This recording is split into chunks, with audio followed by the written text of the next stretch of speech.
So we know these new things out of Georgia, Fulton County. What does this tell us? Yeah, so all 4 indictments are now in. It's a lot. So let's take a moment. Let's assess where we are and what's next. Of course, Fulton County is the newest one. So what's happening in that case? The judge has given the parties until August 25th to surrender. I should say the DA has given the defendants until August 25th, next Friday, to surrender. That's the easy way. If they do that, they come in themselves, their process. If anybody does not surrender by then the DA has the right to send out law enforcement officials to make an arrest. We'll see if anyone tries to press that. The other big issue, and we just said this word, removal. Get ready for a lot of talk about removal. Mark Meadows is already trying to do this. Donald Trump will try to follow. In a nutshell, what this means is if a federal official gets charged with a state crime that relates to that federal official's official job duties, you can get the case moved. Like being president or chief of staff? Right. Within the legitimate scope of those jobs, important qualification, you can get the case moved over to federal court and then potentially dismissed. So these are really important motions. Mark Meadows has already done this. Trump is sure to follow. The other thing that we're watching for here is we have 19 defendants in this case. That's a lot. And a lot of these folks are facing criminal charges for the first time. Are people going to try to save themselves, cooperate, and flip? And if so, are they going to be able to take prosecutors up and up this essentially hierarchy chart? Watch and see if anyone starts pleading guilty. Watch and see if there's any cooperation agreements or what we call an information, which sort of would indicate cooperation.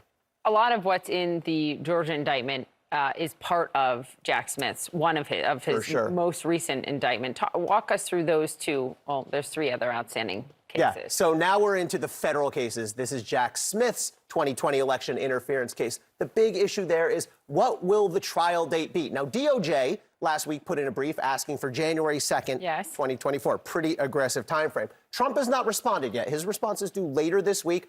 I think it's fair to say he's going to want later, maybe never, certainly after the election. And then the judge is holding a hearing to decide the trial date and other scheduling issues on August 28th, a week from Monday. Now, the other Jack Smith federal case, now we're talking about the Mar-a-Lago classified documents case. They are going through how are we going to handle classified documents.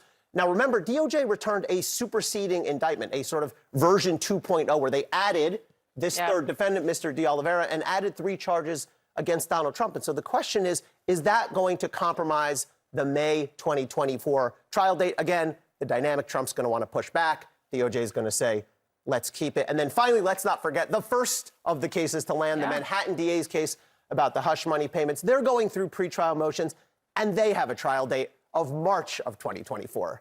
Calendar? Okay, look how wide open 2024 is. This looks great. We have an election in November of 2024. New York, the hush money case. Their trial is scheduled for March. That's definitely going to go through April. Mar-a-Lago, the Florida case we were talking about, that is set for trial starting in May. That's going to go into July. Now, where are the other cases going to fit? Let's take Jack Smith's January 6th case. They want to start it in January. That is, they do not have enough time to get that in before the New York case. And then we have Fani Willis's case. There's no place for that. Because you can't go so close to the election. They're not going to start. If they start a trial in August, that's going to run right through the key months of the general election. There's no way we're going to have Especially a RICO case. Especially a RICO case. So I don't see any room for Fani Willis's case before the election. Even Jack Smith's case, someone's going to have to get rid of this case. I mean, Alvin Bragg, the DA on the New York case. You mean move it? Move it, yes. Not dismiss it, but move it. Let's be clear. Alvin Bragg has said publicly, he's on a little bit of a PR campaign where he said, hey, if I have to try to come off this trial date to accommodate the others, I'm willing to try to do that. All right, Ellie, thank you so much. We'll get more with you in a little bit. Phil. Well, the only thing keeping pace with Trump's mounting legal woes are apparently the strategies to defend him. Here's a sampling of how some of Trump's allies are responding to this Georgia indictment. Imagine if this had been applied to Al Gore's supporters when he contested Florida in 2000. This is a direct threat to the American system of the rule of law. There were alternate electors sent in 1876. There were alternate ones sent in 1960. On advice of counsel, Trump asked Pence to kick it back to the states for recertification, where state legislatures are constitutionally empowered to determine elections. That's called politics. Alternate electors had legal precedent of being selected and chosen in the Kennedy-Nixon 1960 election. Joining us now, CNN political analyst and senior political correspondent for the New York Times, Maggie Haberman. Maggie, there's a lot to dig into here, but one of the things I want to start with, and I think the team, and Poppy knows, I've been talking about this all morning, and I think yesterday afternoon and last night too, is the alleged report that the former president has decided he's going to release. That's definitely going to definitively lay out fraud that everyone and their mother and every court has repeatedly said is not true. The intent behind this, what is it?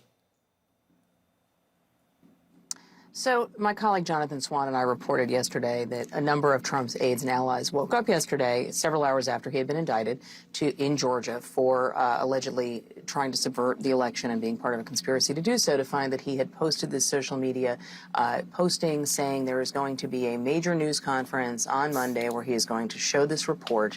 We dug into it. We learned that Liz Harrington, a Trump aide who works in communications, at least in part compiled what is more than a 100-page report about Georgia, specifically, as we understand it, and about what she believes and what he believes, despite all kinds of evidence to the contrary, is widespread fraud in that race, and that this is what he was going to move forward with. It's unclear whether this press conference goes forward, but that's what it refers to. And Phil, we should note, just to the point that you guys were just making about the various layers of his legal travails here, Liz Harrington is an aide who shows up, albeit unnamed, in another of the indictments that Trump is facing, the one related to Mar-a-Lago documents. She was in the room, according to multiple people, when Trump was brandishing what he described as a secret military document that he could have declassified as president. Your piece with Jonathan is so interesting this morning. The headline is Trump taunts test limits of release. And you write, Mr. Trump is now probing the limits of what the criminal justice system will tolerate and the lines that Judge Tanya Chutkan sought to lay out about what he can and cannot say. He is really pushing here in a way that could really hurt him in terms of how this trial is conducted, when this trial is conducted. So Judge Chutkan, and he has been attacking prosecutors and other judges in these various cases, but Judge Chutkan, who oversees the J6 case against him at the federal level, warned at a hearing on Friday with the two parties that there was clearly going to be a limit to Trump's free speech. Now, his lawyers and his advisors argue he's the frontrunner for the Republican nomination. He's a political candidate. He should have a fair amount of leeway because of that. And she was suggesting there are going to be limits despite that, because the laws of the court have to come first. He went within a short time of that hearing and began posting on Truth Social, his social media website, other people's posts, I guess we'd call them truths, about Judge Chutkan, adding some of his own commentary. Generally, it was other people's. One included a very large picture of her. And so he is very clearly testing the terms of his release, both in that case and I would say with these attacks on prosecutors, in others. Poppy, some lawyers say, and we talk about this in the piece, other defendants, if they were doing similar things, would be in jail. Now, it's very complicated to think of something like that happening to somebody with a Secret Service detail, but there is the question of, will the judge or the prosecutors seek some kind of recourse as he continues to talk? Well, she did threaten to move it up the more he talks about, not the personal threats, but about, discovery. Right. What she suggested was that she may be forced to preserve the sanctity of the jury pool and witnesses. She may be forced to move the trial date up sooner if this continues. And so we'll see if the government tries to suggest that he has already breached that. Maggie, for the last several months, probably longer, there's been a lot of speculation about Mark Meadows, his role in all of this, regardless of the special counsel investigation or the Georgia investigation. He was obviously indicted in the Georgia case. He moved alone yesterday, or his legal team moved alone yesterday, to try and shift things from state court to federal court. I was interested in the fact that he did it by himself. He didn't do it with any of the other 18 indicted co-conspirators, including the former president, and then he moved first. What's your sense of that dynamic right now? I think the moving first was significant, and I think that you are going to see a pretty aggressive defense by Mark Meadows in that case. I think that they are trying to lay down a marker that this ought to be in federal court. I'm not really surprised, Phil, that it was only him. I don't think that in a RICO case where defendants are arguing they're not part of a conspiracy, that they all want to necessarily move together. I think that Meadows is going to make a specific argument as a former chief of staff. But as you note, Meadows is a focus of specific attention for a lot of people. For people around Trump, because people have wondered what he has said. For prosecutors, because he's one of the people who knew a lot. Now, he clearly was not especially helpful to investigators in Georgia. I mean, you can just read the indictment and see that. But I think you are going to see him try to argue very extensively that he should not have to face trial in a state court in Georgia. Does it indicate anything to you, though, that he was not indicted in Jack Smith's probe about January 6th, and he is indicted here just in terms of cooperation?